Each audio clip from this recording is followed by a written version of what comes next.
नमस्कार मंडळी. तर म्हटलं की आज हा व्हिडिओ बनवूनच टाकूया. ज्या विषयावर मला बोलायचं होतं, वेळ मिळत नसल्यामुळे मी तो व्हिडिओ बनवू शकत नव्हतो. पण आज म्हटलं आता थोडक्यात का असना आपण हा व्हिडिओ बनवावा. घरात बीबीच्या घरात, बिग बॉसच्या घरात एक अशी मुलगी आहे जिनं डे 1 पासून सर्वांचा छळ मानलाय, सर्वांना त्रास दिलाय. आणि ज्यावेळी काल पत्रकार परिषद होती, तर पत्रकार परिषदेमध्ये तिला असा प्रश्न विचारण्यात आला की बाई, तू जे आहे पहिल्यापासूनच म्हणजे टीआरपी साठी किंवा तुझ्या फुटेजसाठी तू जे फेमस सेलिब्रिटी लोक आहेत त्यांनाच टार्गेट करत आलेस, तर ते तुझं मत काय आहे त्याच्यावर असं विचारलं असता तिनं काय उत्तर दिले असेल तुम्हाला माहिती आहे किंवा अपेक्षित असेल.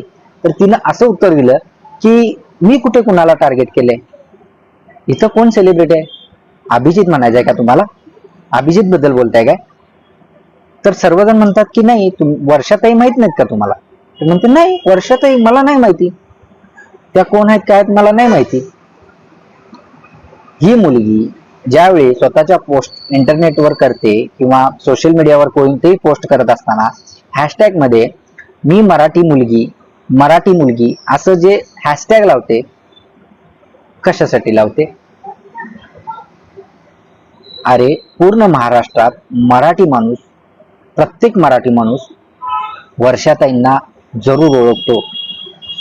त्यांनी एवढं मोठं काम केलंय ना, एवढं मोठ्या म्हणजे लोकांबरोबर काम केलंय.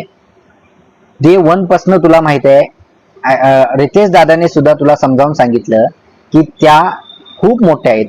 जेवढं आपण प्रोजेक्ट स्वीकारलेत किंवा काम केलेत ना, तर त्यांनी तेवढे प्रोजेक्ट नाकारलेत.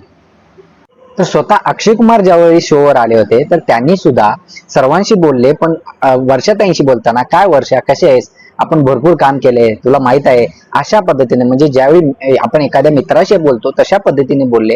तर ते तुझ्या लक्षात आलं नाही का. तू मेन महाराष्ट्रीयन आहेस, तू खरंच मराठीमध्ये काम केलंयस, तू स्वतःला काय समजतेस. मग तुला अशोक सराफ पण माहित नसतील, सचिन पिळगावकर सर पण माहित नसतील, तुला महेश कोठारे कोण आहे ते माहित नसतील, कारण तुला मराठी इंडस्ट्रीज माहित नसणार आहे. मग अशा बाईला ह्या शो मध्ये घेतलंच का जिला मराठी इंडस्ट्री बद्दलच माहित नाही आहे. हिच्या मते जे रियालिटी शो करतात तेच तेवढे सेलिब्रिटी. हिचा असा गैरसमज झालाय, ती अभिजितला सेलिब्रिटी म्हणते आणि हिला सहन कसं करतात मला हेच कळत नाही. ते मीडियावाल्यांनी सुद्धा तिच्यावर प्रश्न उठवायला पाहिजे होता की बाई वर्षाताईंना तू ओळखत नाहीस, मग तू मराठी इंडस्ट्रीमध्ये काम कसं काय करतेस. मला एवढंच म्हणायचं आहे की ह्या निक्की तांबोळीला आता ही मराठी बिग बॉस मध्ये आले, तर हिला कोणते क्रायटेरिया बघून सिलेक्ट केले किंवा घेतले हे नाही माहिती, पण निदान हिला मराठी इंडस्ट्री पैकी काय माहित आहे काय नाही हे तर विचारायला पाहिजे होतं. कंटेस्टंटची लिस्ट पण गेली असेल हिच्याकडे, तर हे कोण कोण आहेत, यांनी काय काय काम केले, यांना कशा प्रकारची वागणूक तुम्ही घरामध्ये दिली पाहिजे. बर बिग बॉस अशा वेळी काही मध्ये बोलणार नाही, बिग बॉस अशा वेळी तिला कधीच टोकणार नाही किंवा थांबवणार नाही. आणि बाकीच्यांनी काय केलं की त्याला लगेच सुनावणार.